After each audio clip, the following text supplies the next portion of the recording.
बुलेटिनच्या सुरुवातीलाच एक महत्त्वाची बातमी समोर येते नाना पटोले आणि अजित पवार यांच्या भेटीची। नाना पटोले यांनी अजित पवारांची भेट घेतली आहे, तर सह्याद्री अतिथीगृहावर ही भेट झाली आहे। त्यामुळे आता नेमक्या कोणत्या कारणामुळे नाना पटोले यांनी अजित पवारांची भेट घेतली हे पाहणं अतिशय महत्त्वाचं असणार आहे। यामुळे आता राजकीय वर्तुळात चर्चांना उधाण आलंय।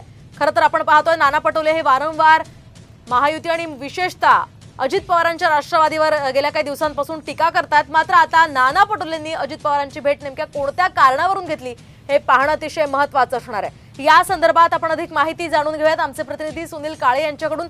सुनील, काय सांगाल, नाना पटोलेंनी नेमके कोणत्या कारणामुळे अजित पवारांची भेट घेतल्याची माहिती आहे? ही जी भेट आहे ती त्यांच्या मतदारसंघातल्या कामासंदर्भात असल्याची माहिती मिळत आहे। अधिकृतरित्या अशी माहिती मिळालेली आहे आणि त्याचबरोबर नाना पटोले आणि जे अजित पवार आहेत या अर्थसंकल्पासंदर्भामध्ये मतदारसंघातले जे काम आहेत त्या संदर्भात ही भेट झाल्याचं सांगितलं जाते। पण जे सध्या राजकीय घडामोड घडते त्या परिस्थितीवर सुद्धा या भेटीला महत्त्व आहे। अगदी नक्कीच धन्यवाद सुनील दिले या सविस्तर माहितीसाठी।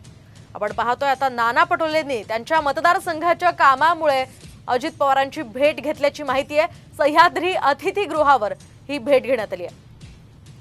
आपण पाहतोय आगामी विधानसभेच्या तयारीसाठी खरं तर सगळेच पक्ष कामाला लागलेले आहेत। राजकीय घडामोडी घडतायत। या वेगवान घडामोडींमध्ये ही महत्त्वाची घडामोड म्हणजे नाना पटोले यांनी अजित पवारांची भेट घेतली आहे। आपल्या मतदारसंघातील कामांचा आढावा सध्या सगळेच पक्ष घेत आहेत। या पार्श्वभूमीवर या भेटीला महत्त्व प्राप्त झालंय।